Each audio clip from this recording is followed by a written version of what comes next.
r/Nosleep. Posted by markimdreaming. I filmed something that I can't explain. Part 1. My name is Sarah, and I love making movies. It's like my biggest passion, really. It's what I do best, and I can't get enough of it. It doesn't matter whether I'm recording a river for an entire day, making a short film, a fake documentary, a fan-made music video, anything, I love it.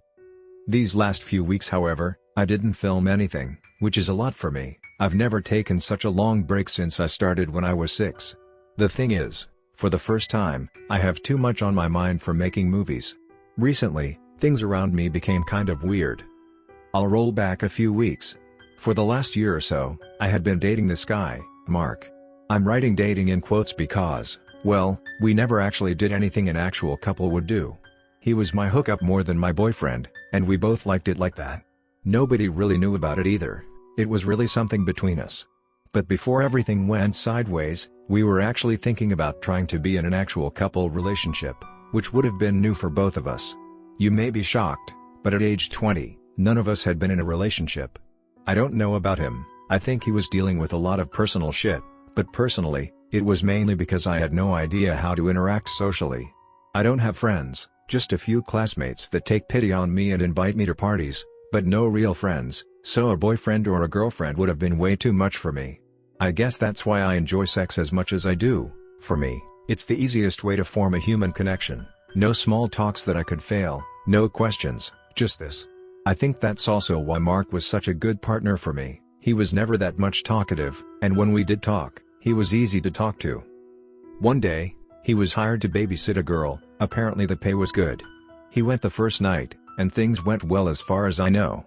Then, the next day, he was asked by the parents to come again. That's when things went to shit. What I learned by rumors was this: he had kidnapped the girl and leave with the parents' car. Nothing else was known. No one knew where they were, why he took her, nothing. I couldn't understand.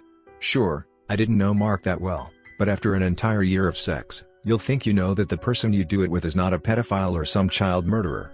Fortunately, or unfortunately, it didn't last long until I heard from him again. 2 days after the event, someone knocked on my door. I went to open and found myself in front of Mark and the girl he had taken. I was stunned when he asked me very casually if they could get in. My instinct made me accept, and I went completely crazy on him. I couldn't understand why he was there, or anything that was happening. He was strangely way calmer and, I don't know, in peace, than I ever saw him. I forced him to explain to me what the hell was going on, but he kept telling me that I wouldn't believe him. After I insisted, he told me that he and the girl, whose name was Claire, were in a shitty situation and that the less I knew the safer I would be. Then, to prove me that their situation was undeniably hard to understand, he took a knife and stabbed his own arm with it, only for the wound to heal immediately in front of my eyes. In 30 seconds, there was no trace of any injury. Then, the girl lifted my bed with one hand. I still had no idea what was going on, but I knew that they were indeed in a weird situation. Mark asked me some paper and wrote a letter. He asked me to find a way to give it to his parents, because he was going to leave forever. I promised to do it, and they left. I didn't hear from them since. For the next few days, I stayed at home. I was trying to make sense of this last encounter I had with Mark, and I couldn't. I was constantly wondering if I shouldn't just go to the cops, tell them what happened. But I couldn't. I mean, when I saw them, not only did they give me proofs that they really were in shit, but the girl didn't seem to be forced to be with him. They seemed more like brother and sister. So, I kept on thinking, endlessly. I mean, I don't see how anyone could go back to a normal life after that. It's impossible, especially since I had no one to share it with, and nothing to take my mind off of this. Plus, it's not like I could count on my family. I don't have one. My parents abandoned me when I was less than 1 year old, and I was placed in an orphanage. A family did adopt me when I was 14, but it didn't last. I don't especially want to explain everything here, but I asked to go back to the orphanage after only 3 months, and I think they were sent to jail or something, but I never heard from them again. After a few days, I decided that I should grab my camera again. I was going to film a river at the local park. That would be a start to get back to normal. I chose to go at night. I really didn't want to have to talk to people, and I did it a million times. That night, I filmed many plans of the river. I was walking beside it and filming every time I thought a spot deserved a shot. There were no sounds, and it was peaceful. I finally felt some sense of calm after these last few days. Eventually, I got to a nice spot, but to get to where I wanted to film from, I had to pass through a bunch of brambles. I carefully tried to avoid them, since I was wearing a short, but one did cut me deep in the leg. I got to the other side and used my phone's flash to see how bad it was. There was a lot of blood flooding, it was bad, and it was painful. I thought that it was maybe a good time to go back home. I started to walk when I heard something. It was like steps, but it didn't seem to come from around me. It was like an echo in my head. I looked around me, stressed, but everything was dark, I couldn't see shit. The steps were becoming louder and louder, like someone was approaching. I put my hands on my ears, but I could still hear it, even clearer than before. I started to run, but after just a few seconds, I was thrown on the ground, like something had jumped on me from the front. I looked around but there really was nothing around. I got up and started to run again, scared like shit. Nothing else happened on my way back home. When I was back at my student room, I immediately uploaded the images in my computer. My camera was recording the whole time, so maybe there was something I could see on it.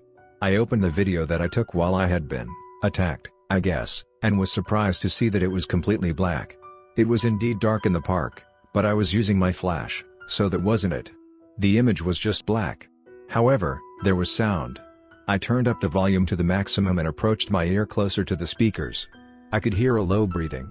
It certainly wasn't mine, the sound wasn't the one I recorded, there was no river sound. I kept on listening. The breathing was fast, like someone was stressed or out of breath. Then, it stopped. For a few seconds, there was no sounds, then I could hear a whisper. I had to focus to understand what it said, but here's what I understood. Maria, is that you? Who's here? Who? Grace? Is that you, Grace? The voice speaking was confused. It was clearly a man's voice, that or the ghost of Nina Simone. I love the woman, but you know what I mean by that. I was terrified, the atmosphere around had become so heavy. Then, the voice changed, or I should say, another voice took over, and this one I recognized immediately. Here's what it said: Sarah, follow me, Daddy needs your help. Come on, I need you, come down here. Those words were echoing in my brain as I heard them, the memory of it was so vivid, it hurt so much. Then, the voice continued, but it wasn't a real memory anymore. Oh, Sarah, why don't you follow me now? You send me in hell for this and now look at you. Every week, all these boys and girls, but not me? You selfish hypocrite. Look at you. You're disgusting. I was listening to this, terrified, and devastated, crying. I should just have pressed pause, but a part of me wanted me to hear this. Then, the first voice came back on top. It was even more confused. What is this? Who's speaking? I don't understand. It was getting louder. That's when a shape of hand appeared on the screen, like someone was touching it from the other side. I was shocked and took a step back from my computer. The unknown voice kept talking over the other one. What is this? Where does this smell come from? Help me get out of here. Then, it was like someone punched from the other side. There was a loud noise, and then, we were just after I fell on the ground. The rest of the video was just what happened after. I was running and that's it. When it was over, I was shattered, scared to death and absolutely broken. There were so many things, I couldn't even think. That's when I realized that my computer was extremely hot, like if it was running a huge game or something. I tried to play the video again, but it wouldn't start. A message was appearing saying that it couldn't recognize the files type or something like that. I tried again a few times, until another message popped up, a small window with one word, Claire. Then, it popped up everywhere on the screen, until everything disappeared. I stayed on the floor for a moment, trying to compute what happened. Nothing about it made sense. 1 or 2 minutes after, someone knocked. I was brought out of my thoughts. I fixed my hair and everything fast and opened. It was my neighbor, Lucy. She looked at me, concerned. Are you okay, Sarah? I heard a lot of noise. So, I don't know, I figured. No, I'm okay, my computer just malfunctioned, it's okay. Sorry for waking you up, I said. It's okay, I was not sleeping. If you need help, you know, I'm right here. It was like she was opening a door for me. I wanted to let her in, just to have help, but I was too scared. So, I thanked her, and I closed my door. It was yesterday. I didn't sleep. I don't understand anything to what's happening, and I don't know what to do. I still have the injury on my leg, it's even bigger than I thought. And I tried to reopen the video, but it still doesn't. I know it must be linked to Mark and the girl, Claire, because of the message, but apart from that, I have no clue. I think I'll try to film something else today, somewhere else, just to see, but I'll do it during daytime. I'll take any advices. I filmed something that I can't explain. Part 2. Today, I went at the mall. I needed to clear my mind after what happened, and for that, I needed to film something. Filming was my only safe place, and the day before, it didn't go well, so, trying again that fast was a way for me to reassure myself that I could still count on this, that I hadn't lost this integral part of myself. Of course, I wasn't going to go back to the river from the night before, so, the mall was the perfect choice. It was crowded, so, I placed myself at the second floor's balcony so I could record the flow of people without filming their faces. I couldn't ask everyone's consent. Nothing weird happened this time. I must have stayed there for 2 hours or so, and while filming, I was trying to make sense of what happened the night before. After some time, I started to consider that it might have been my imagination playing tricks on me. After all, except the wound on my leg and an unplayable file on my computer, I had no proofs, no witnesses. The last few days had been hard, and I was tired. Maybe everything was just the lack of sleep or something. The more I thought about it, the more this idea was believable. But that was before I came back home. After some time, it was getting darker outside, so I decided to go back to my student room. On my way, I started to have a weird feeling. It was like someone was following me, or watching me, but every time I looked around me, nobody seemed suspicious, so I just walked faster. When I got to my room, the same feeling was still sticking to me. I tried to ignore it the best I could and started uploading the video I filmed on my computer. It would be the last thing to reassure me that things weren't going sideways. If the video was perfectly normal, it would confirm that what happened was just my tired mind making stuff up. The video was ready to be played, but something in me was scared to find out what was in it. What if other things happened the same way it did last time? I didn't want to be alone if that happened. I knew what was the only thing I could do: ask Lucy, my neighbor. I knew she was nice, and ready to help me. She had given me signs that she was there for me before, but I all turned them down out of fear, but now, I could really use it. I went to her door and knocked. She opened and smiled at me. "Sarah, hi, how are you doing?" she said. "Hello Lucy, I'm sorry to bother you. Am I interrupting anything or?" I'm not really used to talk to people, so I was really embarrassed. No, absolutely not. Are you okay? I was worried because of last night. She asked. Yeah, I'm good. Nice, so, can I help you with something? Yes, I think so. I need you for something, but you can't ask any question, okay? I was kind of mumbling. She gave me a weird look. Not mean, but like, amused. Sure, I mean, depends, what do you need? She said. I need you to come watch, something I filmed today, with me. There was a silence. I was looking at my feet. Because I don't want to watch it alone. Well, I mean, now I have 1,000 questions as to why you need me for that, but you asked me not to ask anything, so I guess I can do that. We both went to my room and sat down at my computer. If you're about to show me porn to seduce me, it's not going to work, you know, she said. No, that's not, it's just the mall. I was completely embarrassed. Hey, I'm joking, it's okay, don't worry. I took a deep breath, and pressed play. The first 30 seconds were normal. Just what I filmed, people walking, nothing weird. I was already kind of reassured. That's when Lucy pointed something at the screen. Looks like you had an admirer, she said.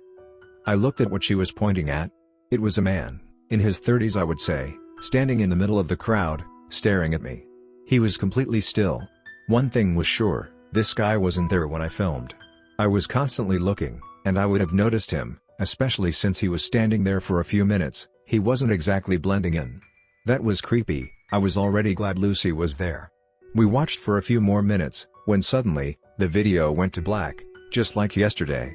No more sounds, just a black screen.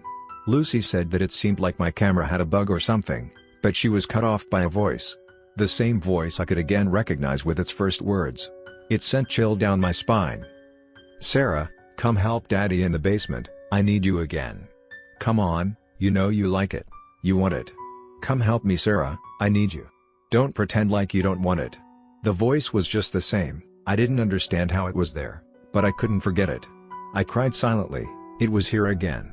Why was it coming back? What was it? Why doesn't it want to leave me alone? Then, the other voice came back, again. Just like yesterday, the same anxious and stressed man's voice. Grace? Are you there again? Can you hear me? I need you to help me. I have to get out of here. I can't find the exit. I still couldn't recognize that voice. It was still afraid and stressed. Sarah, what is this? That's pretty creepy. Did you make this? Asked Lucy. No, I didn't. I was cut off by a scream coming from the video. The unknown man's voice screamed Grace. I don't know what happened, but suddenly, I wasn't in my room anymore. I was in a house, with people. I recognized it in a second. How could I forget it? I was in a memory. I was back when I was 14, in the house from the couple that adopted me at that time. There were the other kids that they adopted walking around, and I was standing in the hallway. I started to panic. I knew what day I was back to. It was the day. I knew what I was going to hear in a few seconds. That's when I realized that I had my camera in my hand. I didn't even think about it. It was my instinct. I turned it on, started recording, and I put it on my eyes. I was now watching through the lens, and it calmed me. I took my breath, and I heard it, the phrase, Sarah, follow me, Daddy needs your help. Come on, I need you, come down here. The voice was coming from the basement door. I started to panic. I was scared. I felt powerless. But I found the strength, because I was watching through my camera. I walked slowly towards the basement, whispering the same words to myself. I'm still here. I'm not afraid. He can't hurt me anymore. I walked down the stairs, and he was waiting for me there, with his awful smile. Come closer, Sarah. I have to show you something. It was exactly like in my memory, but I wasn't the same anymore. I could resist. No, I said. There was a moment of silence. No? How can you say no? You say yes to so many people, and to me, it's no? Come on, we both know you want it. His smile was becoming wider, too wide for a human, and his teeth were sharper. He was disgusting, and terrifying. Don't you agree, children? She wants it, don't you think? I turned. Behind me was all the other adopted kids, and the wife, looking at me with the same wide smile, the same sharp teeth. Yes, Daddy. They all said in sync. I felt powerless again. Then why don't we all remind him, kids? He said with a joyful tone. Yes, Daddy. They all started to slowly walk towards me, giggling. I was petrified, holding onto my camera like a lifebuoy, repeating the same words. I'm still here. I'm not afraid. He can't hurt me anymore. They were all so close to me now, and all their hands were starting to touch my legs, scratching them. One of them grabbed my arm with so much strength and forced me to take my camera off my eyes. I was seeing everything from my own eyes, and it was 100 times scarier. Some of the younger kids started to climb on me. Now kids, let's have fun, he said. All the kids, himself, and his wife, they all bit me. Their sharp teeth were piercing my flesh deep. The pain was unbearable. I screamed. They were biting somewhere, then somewhere else, then again. It was horrible. That's when I saw him, standing, watching me, the man from the mall video. I saw him and screamed, help me. He answered immediately, it's not real, snap out of it. A second after, I was in a dark and empty space. No sounds. The man that helped me was the voice that I didn't recognize in the video, the scared one.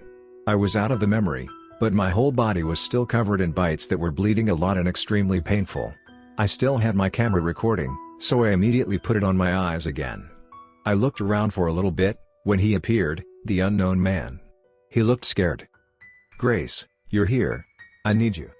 He came closer to me. I'm not Grace, I'm Sarah, why do you? He cut me. Doesn't matter, listen to me. He stopped and looked at me, at all the bites covering my body. Oh God, okay. Look, you need to find Claire, okay? Claire, she's the answer. Do you understand, Grace? It was over. Out of nowhere, I was back in my room. Lucy was holding my shoulders, looking at me with a scared face. My body was fine, no bites. Sarah, you're back?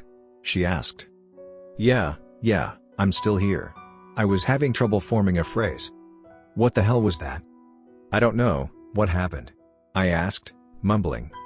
The video continued, with the voice calling for some Grace, and screaming for help, and some other voice asking to follow it, calling itself Daddy. And then the screen started showing some super weird stuff in POV, like, I think it was a weird movie about abuse, but then it became like a horror movie and everyone was terrifying, and I could hear you scream in it.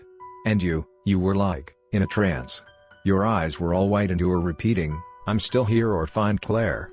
The video stopped, I don't know why, and after a moment, you came back, like this. What the hell happened?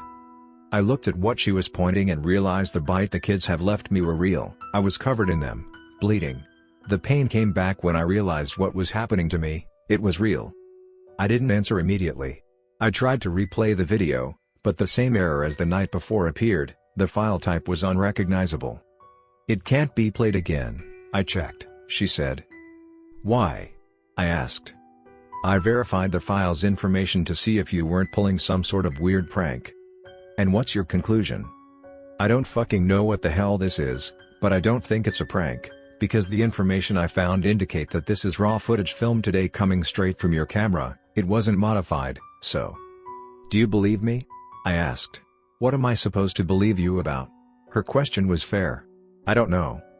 "And what happened to you?" she asked. "I think I had, like, some sort of, I honestly don't know.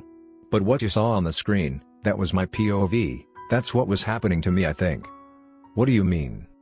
I took a moment to think about it, and I had an idea. I took my camera and checked the videos. I was right, there it was, recorded just 3 minutes ago, the video I had recorded in a sort of weird moment. I showed her. Everything was just like I filmed. When it was over, she looked at me. "How is that possible? That video was recorded a few minutes ago, when we were here, what does that mean?" "I don't know, Lucy, but that's what happened to me. Have you seen my arms?" "I'm sorry." I explained to her that I had no explanations, that I was as much in the dark as she was, but that this was what I filmed in my nightmare thing. She was completely confused and creeped out. She went back to her room just after, leaving me alone.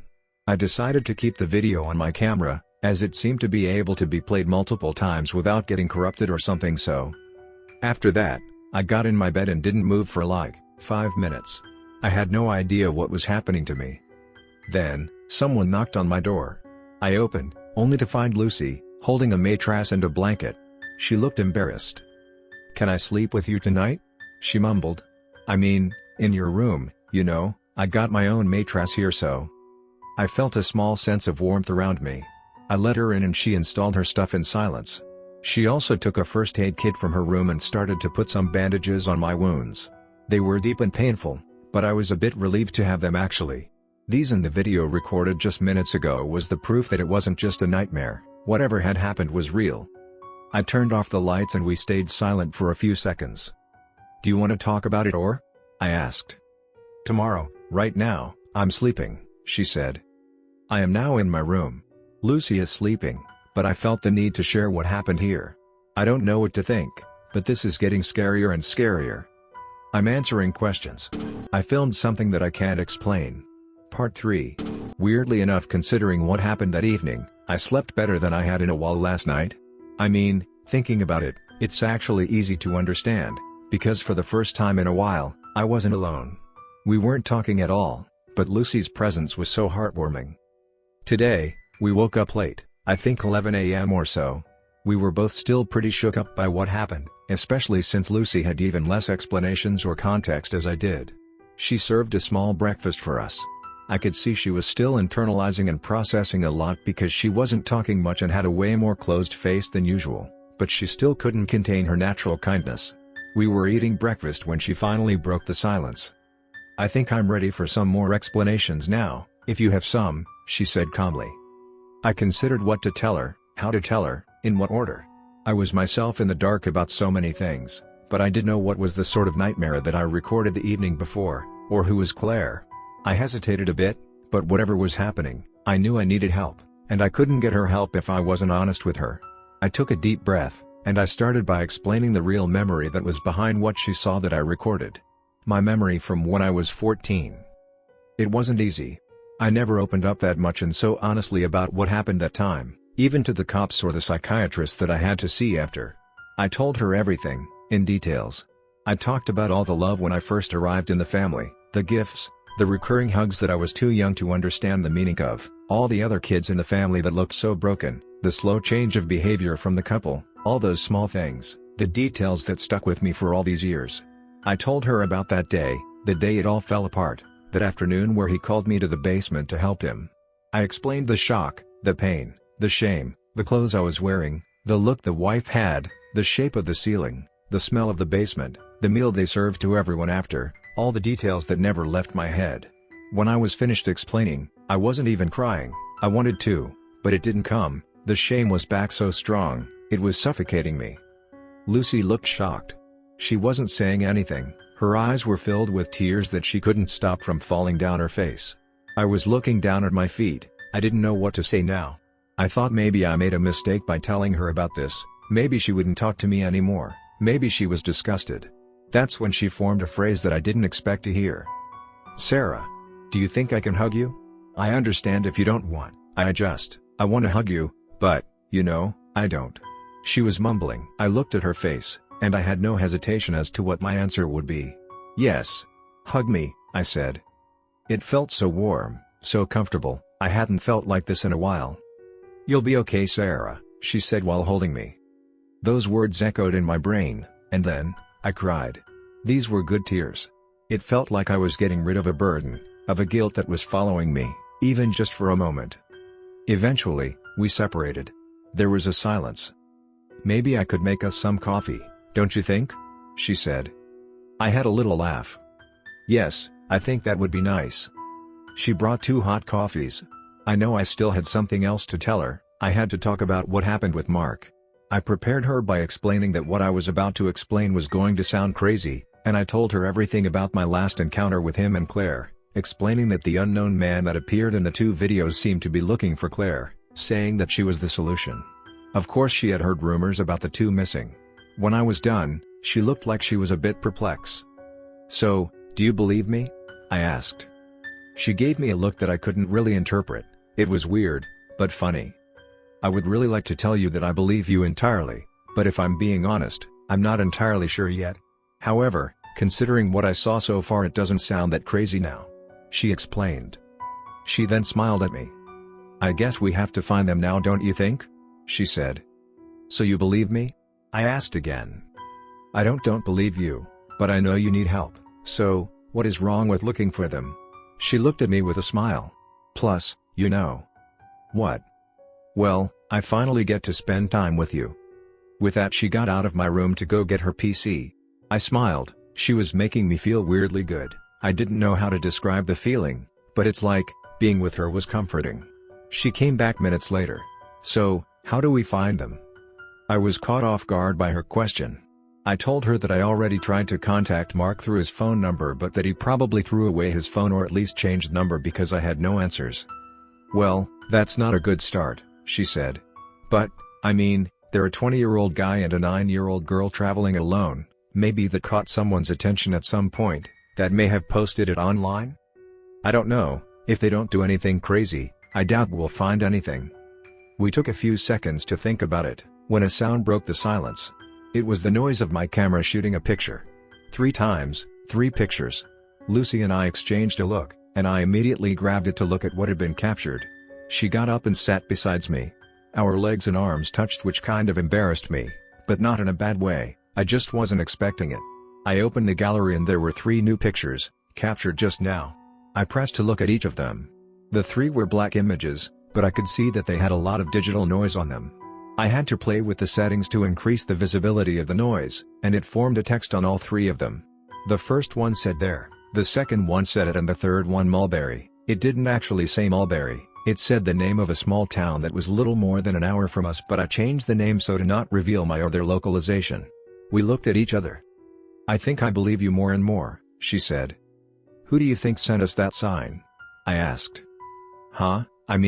If you ask me, I would bet on the man who, according to you and what we saw yesterday, appeared in every weird instances since things went sideways and that seems obsessed with finding Claire.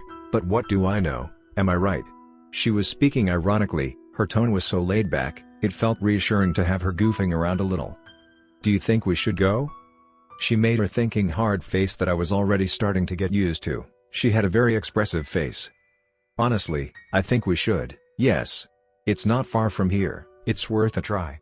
But, if you need to rest, we don't have to."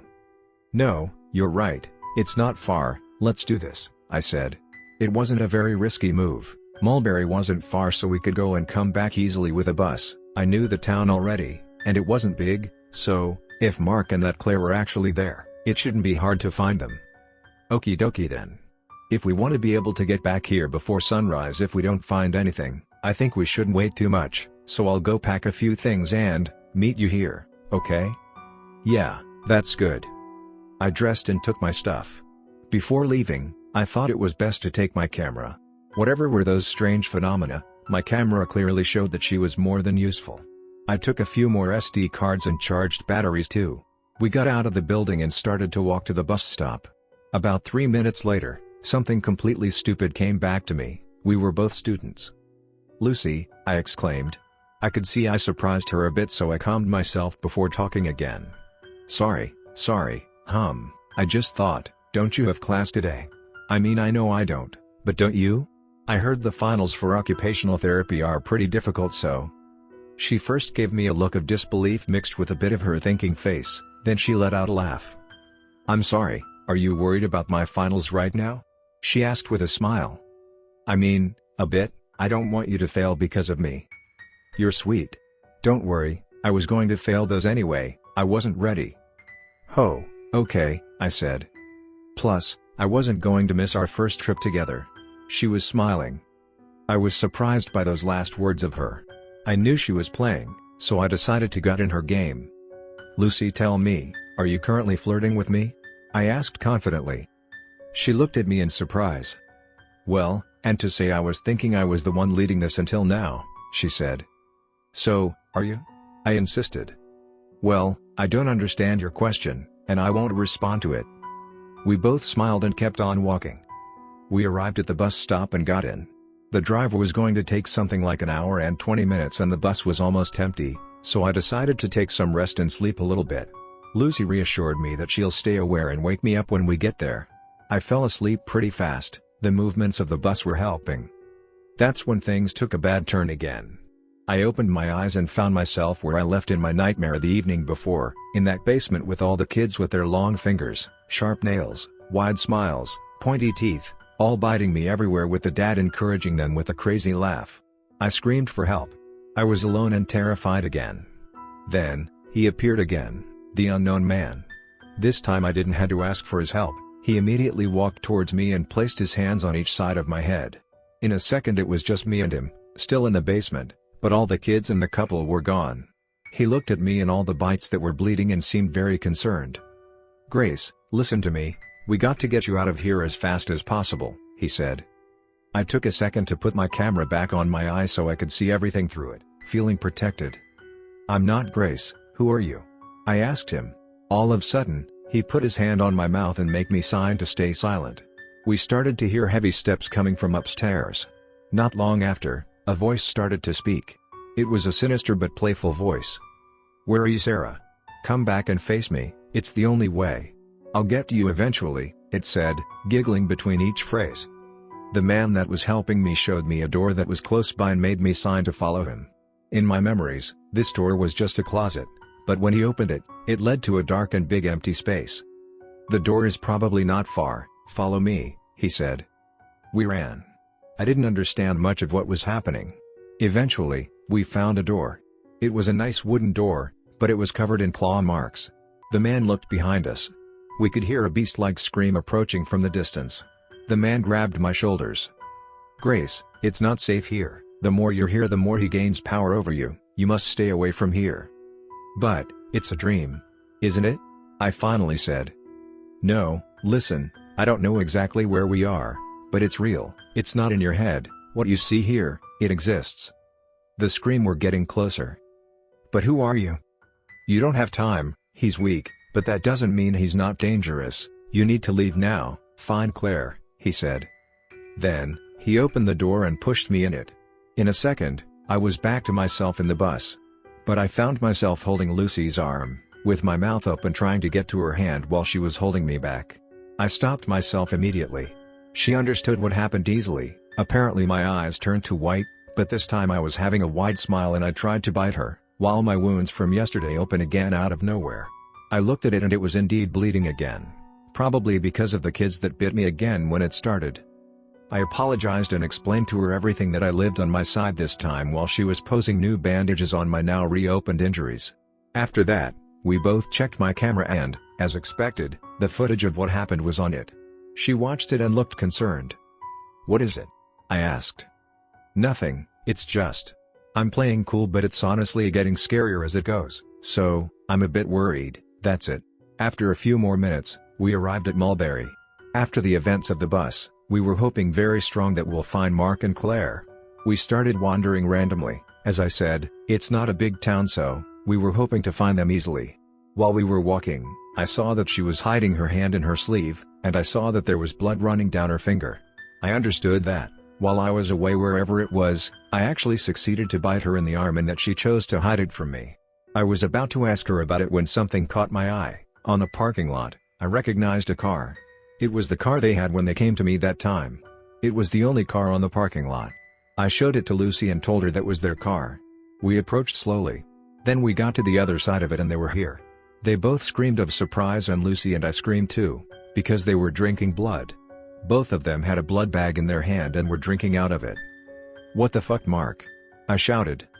"Sarah? What are you doing here?" he shouted back. They both threw away their bag. "You better tell me that these are some fucking juices packaged like that for a horror movie commercial or I'm going to definitely lose it," I said. "Wow, hey, but, no, I don't get it. What are you doing here? And who is she?" "Ho, so I'm the one who owes you an explanation now? Who put me in deep shit and left without a trace?" All my anxiety and fear that I had accumulated these last few days were exploding and I was so angry towards him. "What do you mean put you in deep shit? I literally just asked you to put a letter in a box." "Okay, so you're really clueless this much?" Claire got up and started talking. "What's happening? Is something wrong?" she asked calmly. "Gosh, I'm sorry I got so angry." Yes, something is clearly wrong, some weird things started to happen, and, well, a lot of things pointed to you too," I explained. Lucy decided to introduce herself after having witnessed the whole thing. "Hi everyone, nice to meet you, I'm Lucy." "And how did you find us?" Claire asked. "Well, it's a bit complicated." Claire looked at Mark and, now that we were all calmer, they both looked very concerned. "It sounds worrying, but I don't think we should do this here, and you?" she asked Mark. "Yes, you're right. So, can we, maybe, take you two to eat somewhere? You can explain everything to us then," he said. I was still a bit shook so I didn't answer, but Lucy did for us. "That actually sounds nice, thank you," she said. They invited us to get in their car so we could find some place to eat. "What's with you two wearing sunglasses?" I asked before getting in. "It's so people don't recognize us in case we stumble upon someone we know," Mark answered. "Well, it's not working," I said. We all got in the car and Mark started driving. That's where I am now, waiting to get to the diner they found, so I'm writing you this to keep you updated. I have so many thoughts and things I don't understand, I'll keep you all updated. I filmed something that I can't explain. Part 4. The drive lasted for approximately 30 minutes, during which everyone stayed silent. Eventually, Claire decided to put on some music, but I couldn't even tell you what it was. After some time, we arrived at a diner. It wasn't exactly in the middle of nowhere, but still pretty much isolated, just a place for people to eat while on the road. The four of us sat at a table in the back of the room. I wasn't really in the best of mood, so I just ordered a Coke, and Lucy an iced tea, but the waiter explained that the tables were only for those who eat something. Mark and Claire said that they weren't hungry, so Lucy took the lead and ordered a plate of nachos. When we were served and safe from being interrupted, Mark finally addressed the issue. "So, what's been happening to you?" he asked me. I did my best to explain everything that happened to me since we last saw each other, while avoiding to elaborate on the part that was linked to the events that occurred in my foster family. Telling Lucy about it had been a difficult thing to do and I wasn't ready to get in the details of it again. Halfway through my explanations, my hands started shaking and it was getting harder to breathe. All the stress and the fear came back to me. I was having a hard time forming my phrases.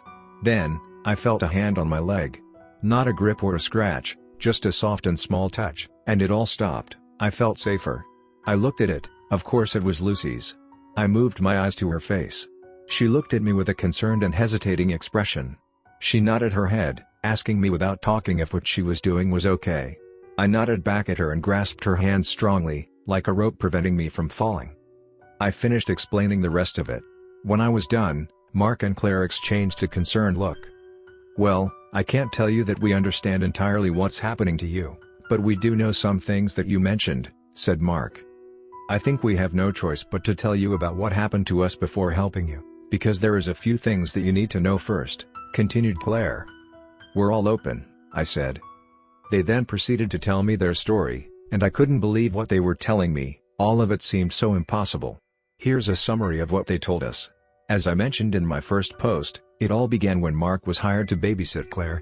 The first night, Claire started acting very weird, in an aggressive and playful way, and she ended up stabbing and biting Mark's hand with an unbelievable strength for a 9-year-old.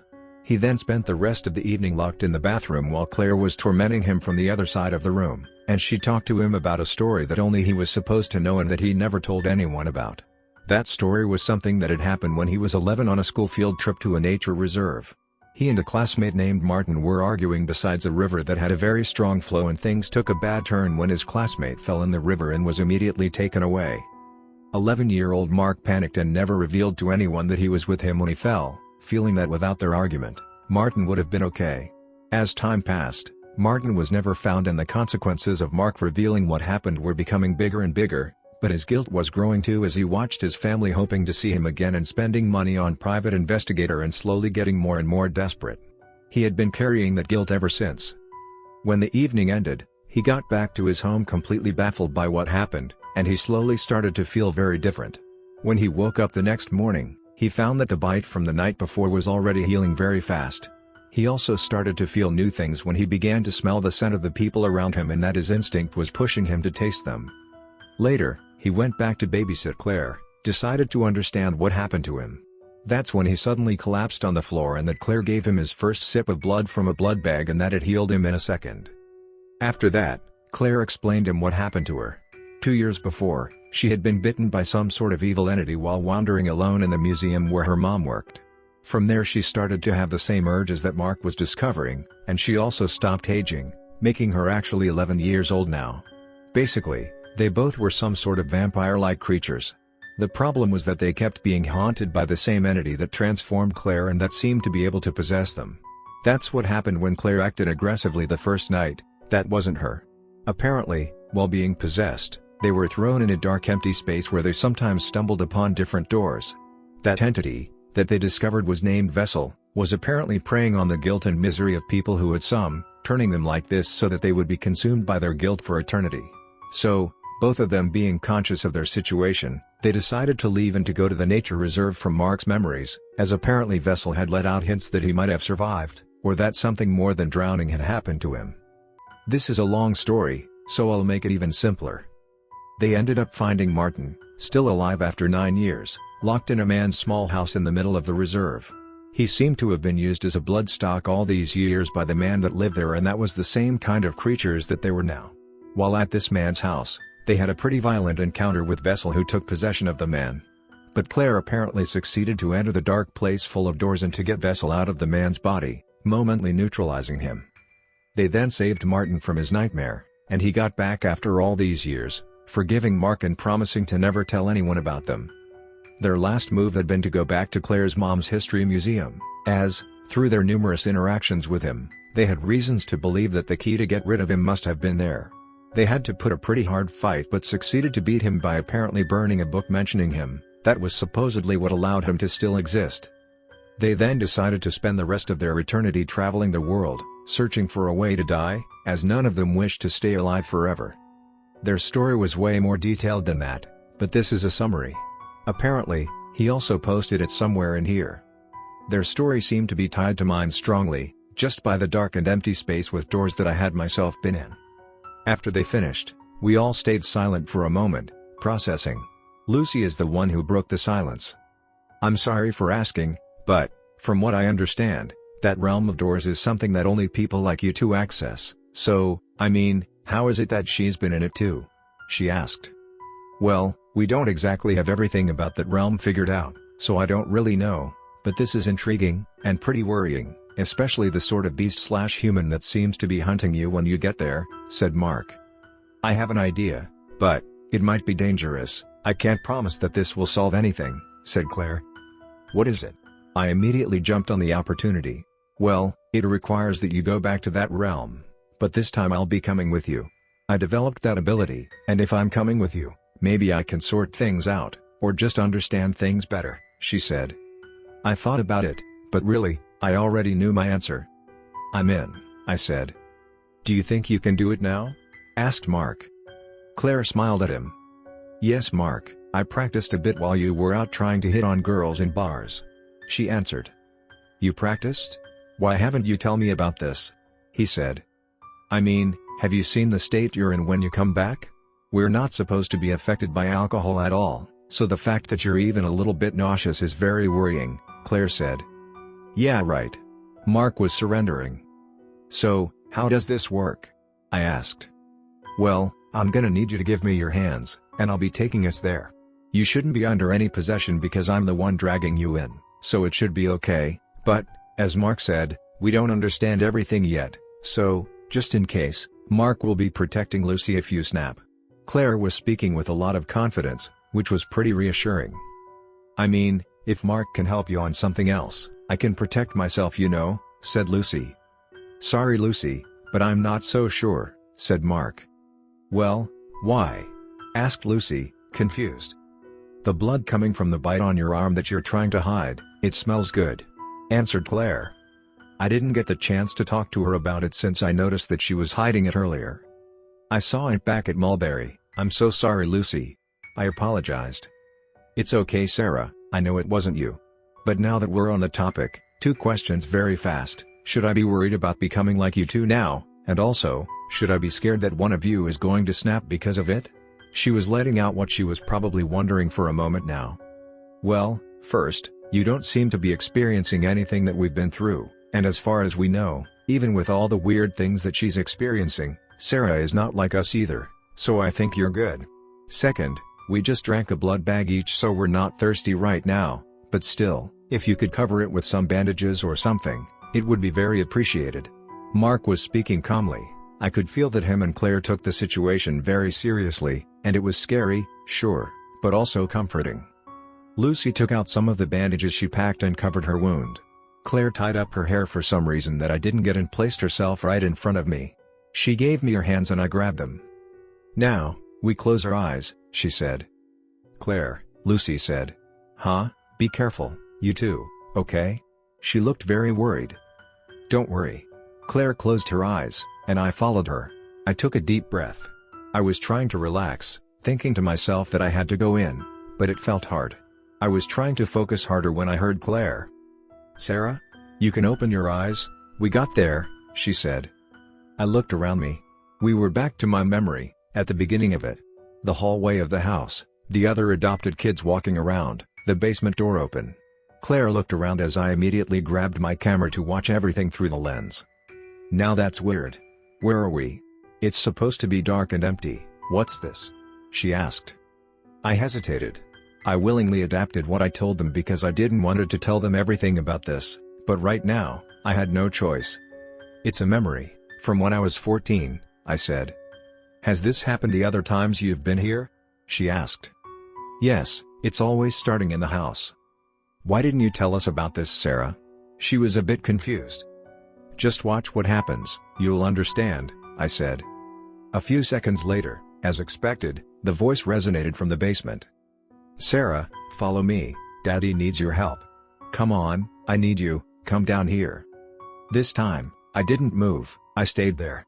In 2 days I already had to face that memory again 2 times, I just couldn't. And another thing came to me, whatever it was that was hunting me there had used this memory and twisted it before to bite me through the image of my foster dad and all the other kids, but if I didn't go down in that basement, he would probably not be able to use it, and maybe it would buy us some time or something. Suddenly, coming out of where I was standing, I appeared. 14-year-old me, walking towards the stairs to the basement. "Is that you?" asked Claire. I nodded. "Follow her if you want to understand," I said. Claire slowly followed young me and got down in the basement. I stood there the whole time, waiting. From what I was hearing, or should I say, wasn't hearing, my theory was correct. Without my current self going there, the memory was unfolding just the way it happened, meaning we still hadn't caught the thing's attention. After some time, Claire got back. From her eyes were flooding tears. She slowly approached me.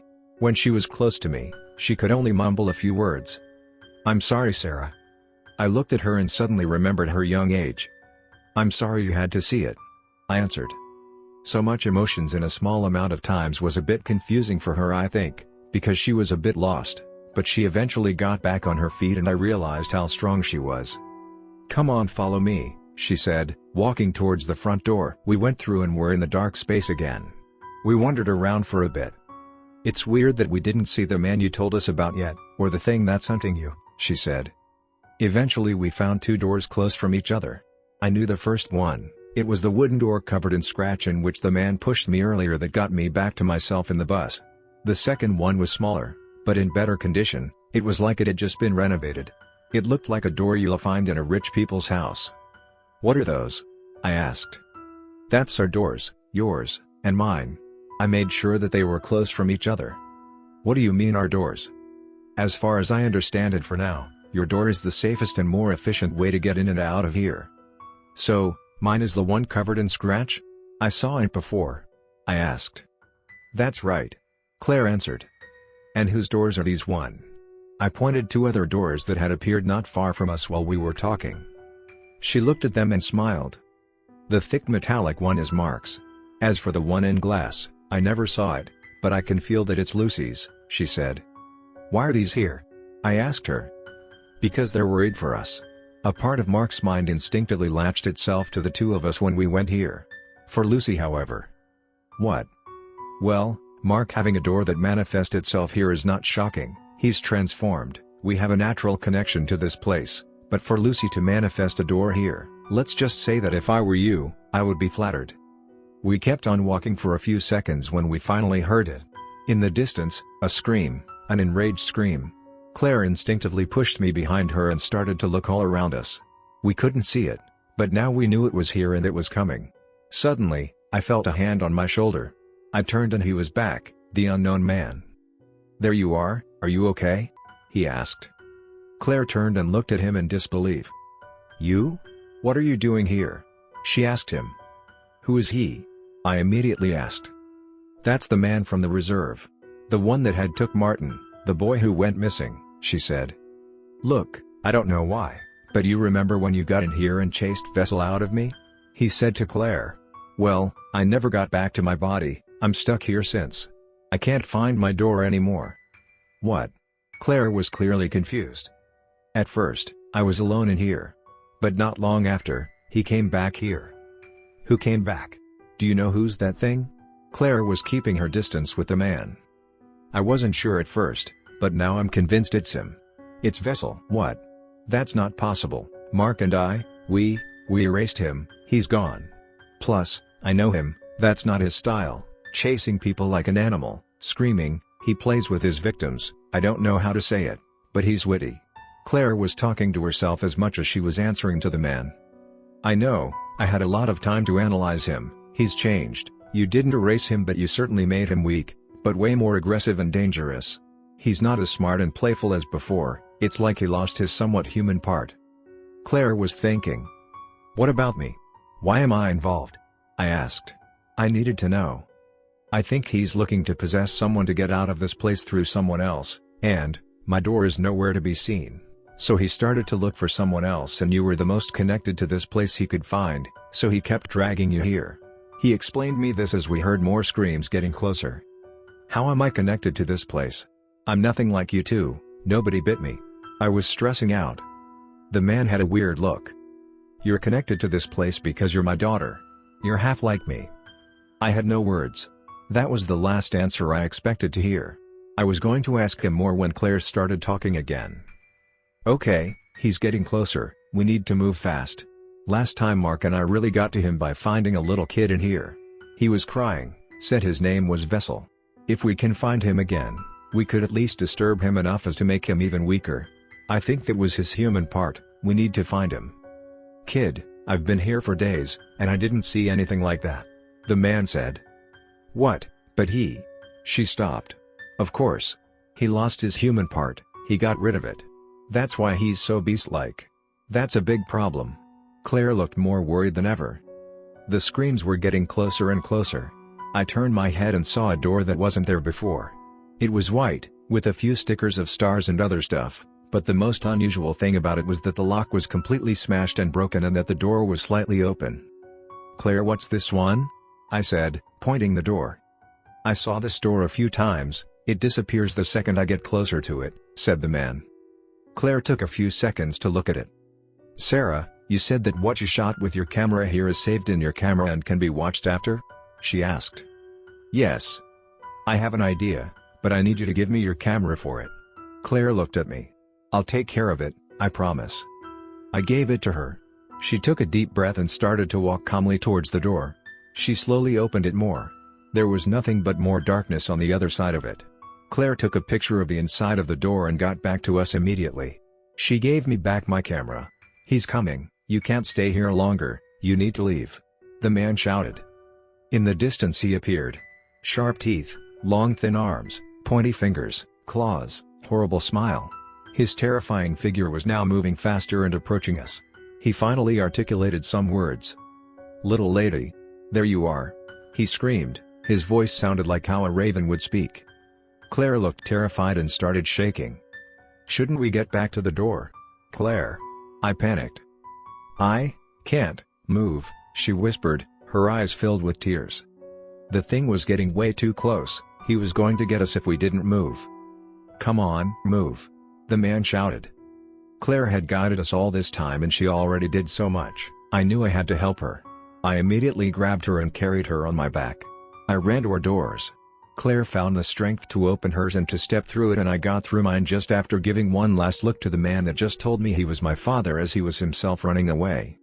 When we got back to the diner, I found myself leaned in Lucy's arms and saw that Claire was in tears. We apparently both started to shake violently halfway through and Claire started to have some marks of hits all over her body. We took some time to get back to ourselves and then explained that happened to Mark and Lucy, except the revelation that the man had gave us. Both were terribly worried, but Mark especially to hear about the seeming return of this vessel. Whatever were their previous interactions with him, he did mark them pretty bad. When we finished, Claire asked for my camera. She wanted to look for the picture she took of the inside of the damaged door. "Yes," she whispered. She turned the screen to show us what she had shot. We could see a little kid, not older than 12, in gray clothes that looked right at the camera, like he saw it. "Is that the child you found when you and Mark fought that vessel?" I asked. "No, but I think that it's where he's hiding. Whoever he is, that kid had his door forced and now it's still broken, but, as the man told us, it tends to disappear, because I think that the human part of vessel that took refuge in that kid is scared that the evil and chaotic part of himself gets back to him," she said. "Wait a second," Lucy said. "I know that kid, it's Nicholas." "What? Where do you know him from?" said Mark. "Well, these last few days, I had an internship in a psychiatric center for children, for my studies. And Nicholas got in during my time there. It wasn't a long time ago. I think he was there because of a drastic change in his behavior or something, but I didn't work much with him. But, I mean, wouldn't that explain why these changes happen?" "Well, yes, surely it would," said Mark. "Is there any way we can talk to him? I think he has the key to solving this in him. We need to be able to talk to the human part of vessel," asked Claire. Lucy took a moment to think about it. "Not you two.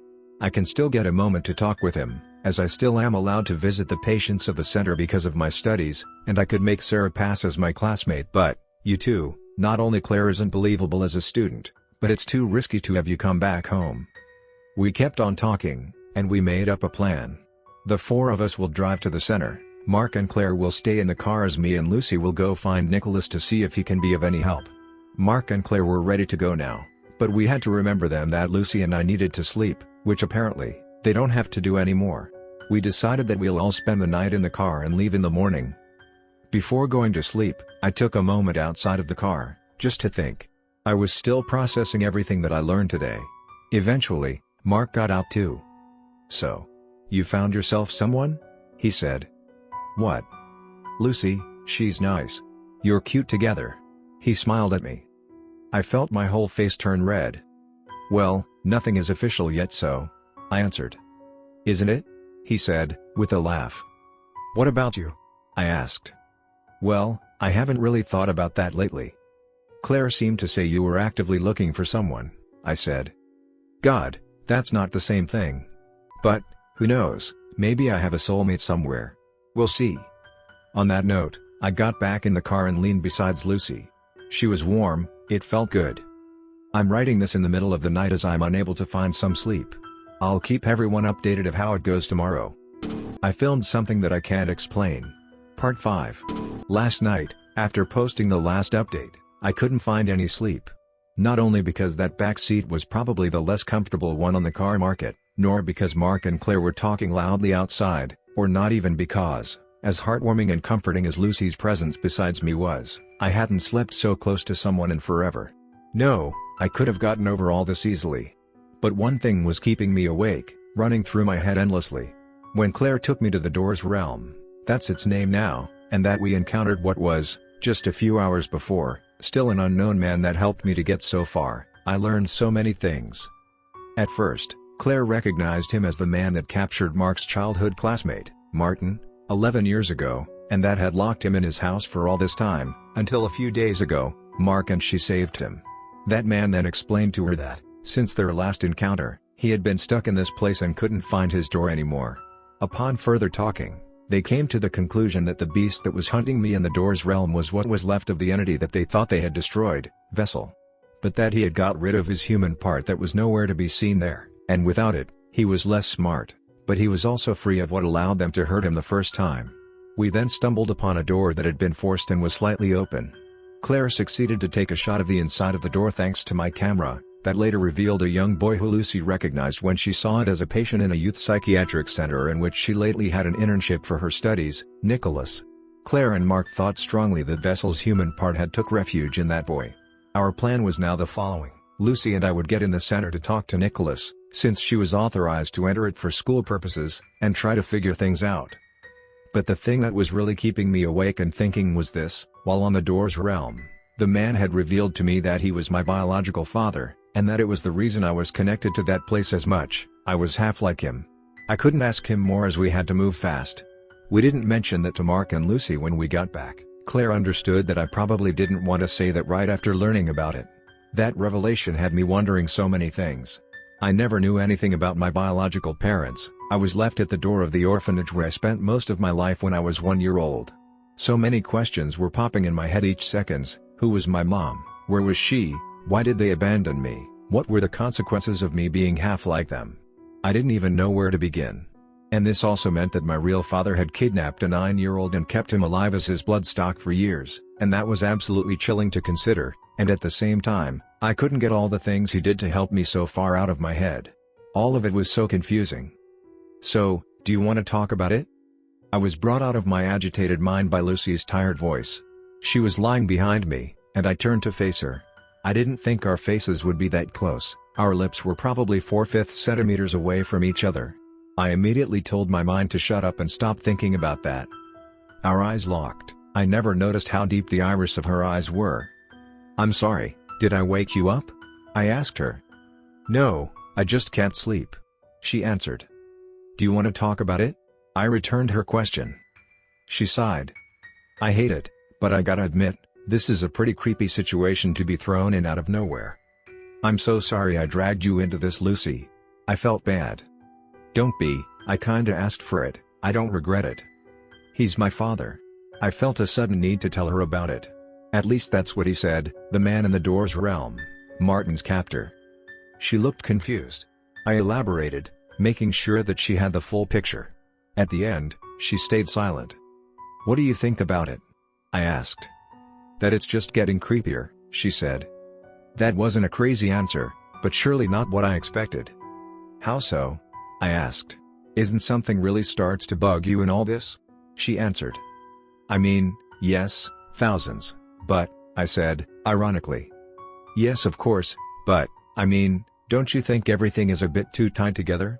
I mean, really, look at it. Mark ends up babysitting Claire, who's affected by some vampire curse, and haunted by an entity that seems at the center of the whole thing. She gives him the curse.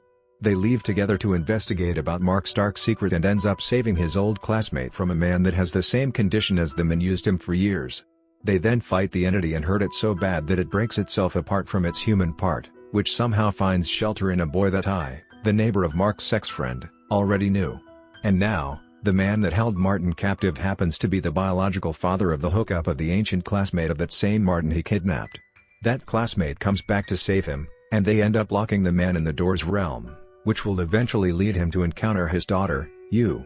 I mean, the way all of us seem to be linked together, it rubs me the wrong way.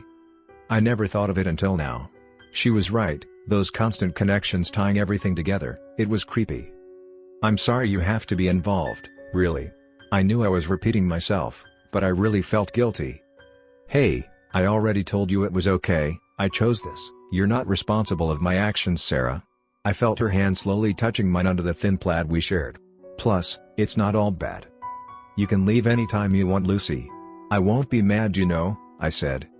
No, even with all that, I don't want to, because, God, that's so hard to explain with words. I smiled. Despite all the confidence she had shown in the little thing that was slowly blooming between the two of us, she still had some difficulties at times, and I thought that was cute. It's okay, I'm good at interpretation, I said, encouraging her to share what she was feeling. The point is that I see it's not just me. I feel your company, and I can't fail to believe it's not just me. I know you're feeling the same way, she whispered. I had a little laugh. Are these song lyrics? Because it sounded like it. I asked with a smile. She had an embarrassed expression. I arranged them a little bit, she said. And what song was it? Oh, I'll never tell you, she said, laughing quietly. I grabbed her hand, and she placed her other one on my cheek. It was soft. My eyes looked instinctively to the window. I saw Claire watching me with a small smile. Mark was still speaking, and she articulated silently a phrase that I could read on her lips, "We're going to take a walk." On that, she took Mark away from the car, and their voices faded away. I looked back to Lucy and our faces were now even closer than before. I won't elaborate here, that's not the place. I'll just say that her lips and all of her skin were soft and that, with all my experiences so far, I still never felt that way before with anyone. I finally found some sleep. We both woke up today to the voices of Mark and Claire. They were ready to go and, after reviewing one last time the plan together, we started driving. Approximately an hour later, we arrived at the center. Lucy and I got out of the car. Mark and Claire would be waiting for us on the parking lot. Lucy took the lead, and we passed each door without problem. Arrived at the main room, we didn't head to look for Nicholas for long. He was sitting alone at a table, drawing. We approached him and sat on each side. Lucy made me a sign to tell me that she should probably speak first for now. She took a soft and calm voice. "Hello, Nicholas," she said. "Hi. Who are you?" he immediately said, staring at us. "We are here to talk to you, we just want to chat a little bit, if that's okay," Lucy continued calmly. "Sure, that's cool. What you want to talk about?" He was speaking carefree. "Well, first, do you think you could tell me about why you're here?" she asked. Nicholas leaned towards us and whispered. "I have a special friend," he said, with a little proud smile. He then changed to an annoyed face. "My parents, the doctors, they don't like him." "Do you know who he is?" Lucy whispered back, mimicking his behavior. I was a bit impressed by how good and effective she was at talking with him. "Not really, he never tells me his name. But he's so funny," he said happily. "And how do you talk with him?" He pointed his head and winked to us. "Right there, he's here.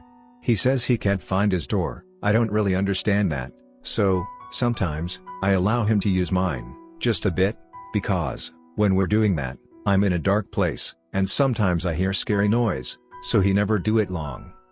You know, I think we already know your friend. His name is Vessel. I don't know how it works between you two, but he needs to know that he's not safe. And, if we could talk to him for just a little time, we could help him. Do you think you could do that?" He had a scared look. I can feel he wants to come right now, he wants to talk to you too. He stayed silent for a moment. "Not too long, okay?"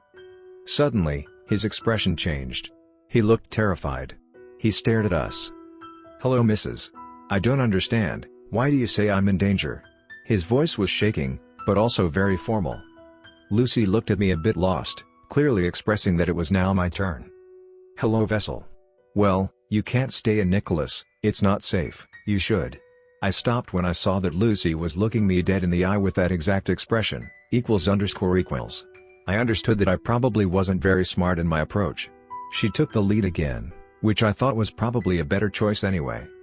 Listen Vessel, we're here to help you. What we said is true, you're not completely safe in there. I know you feel better, but it's not safe. Nicholas's door didn't close, and don't you think it's a bit unfair for Nicholas?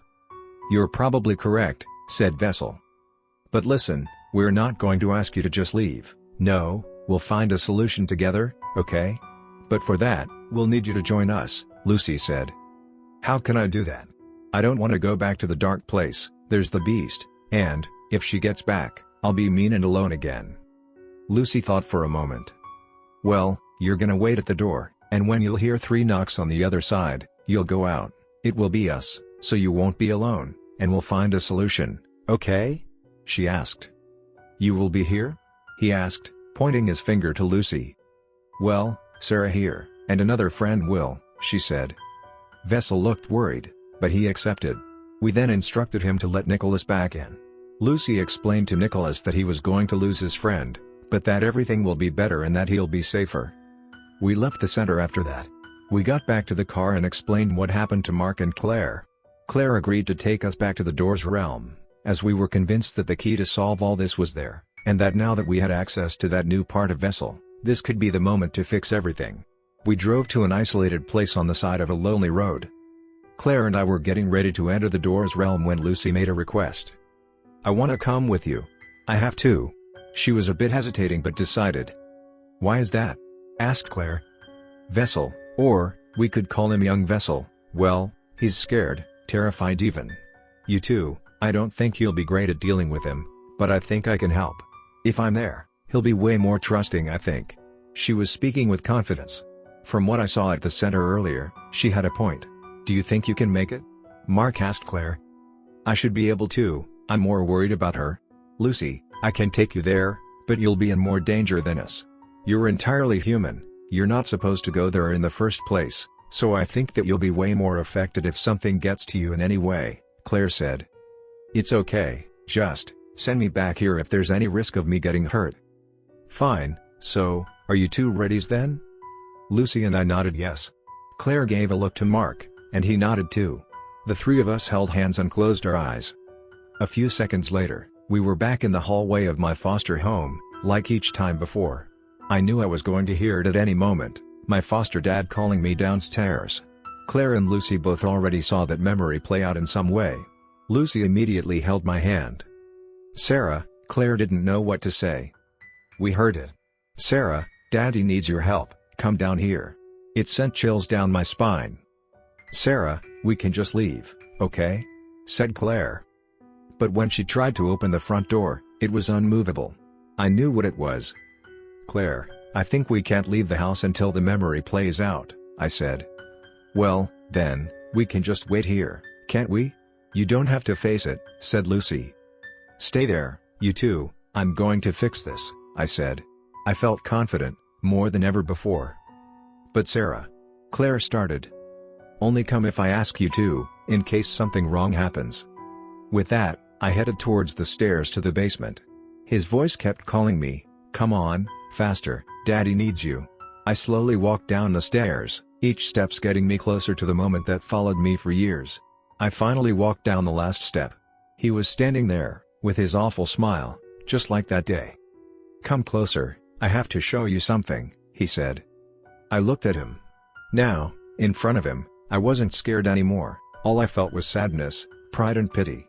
Pity of seeing this fucked up man that had hurt so many children, and that was probably still living with the guilt and the loneliness that came with it. Sadness of having been one of the children that he hurt so deeply, but pride of also having been the one to expose him, preventing so many other children that could have followed me.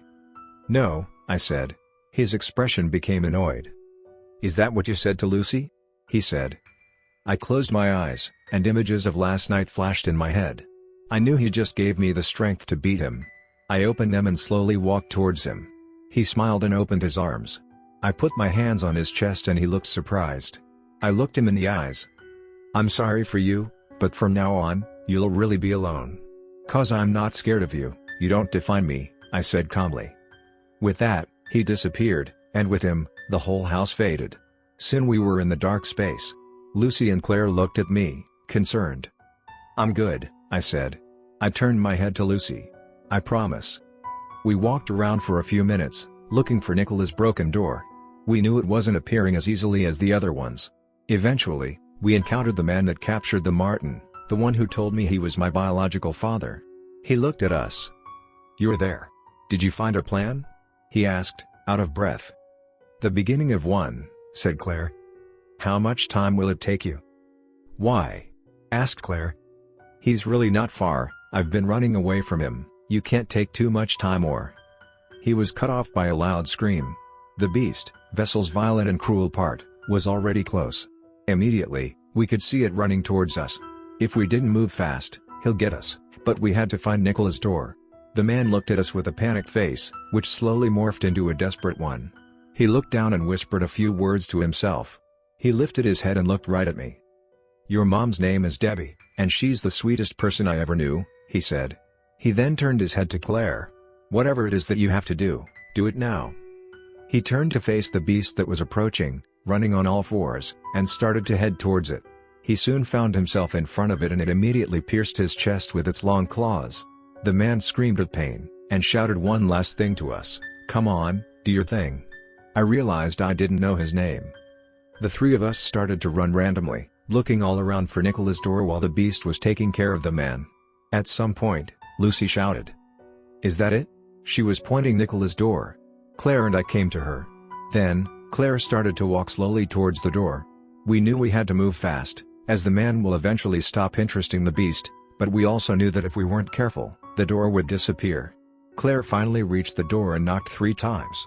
We had to wait a few seconds before the door started to open. A young boy, probably 8 years old, covered in stains, he was very dirty, and dressed with clothes that looked like they were from another time came from it. It was young Vessel. He looked terrified when he saw the beast in the distance. He then saw that Lucy was there and ran to hug her. Claire took care of closing the door behind him, that then disappeared. He was staying close from Lucy and looked at us. "Hey, we're going to find a solution, okay?" said Lucy. "Who's the little lady?" he said, pointing to Claire. Claire had an annoyed look. "A friend, all right," she said with a very dry tone. "And what is this now?" I asked. Some sort of old cabin made of wood had appeared close from us. All of us looked at it, trying to recognize something from any of our own memories, but it didn't ring any bell. That's when young Vessel had a little gasp. "Oh, no, we shouldn't go there," he said. His voice was shaking as he grasped to Lucy's leg stronger. "Why is that? Do you know what this is?" asked Claire, clearly not wanting to waste too much time. Young Vessel looked at Lucy, who nodded to him. He looked at Claire again. "It's the old woman's house, it's dangerous, I don't want to go back, Mrs." Claire approached him slowly. "What happened there, do you remember?"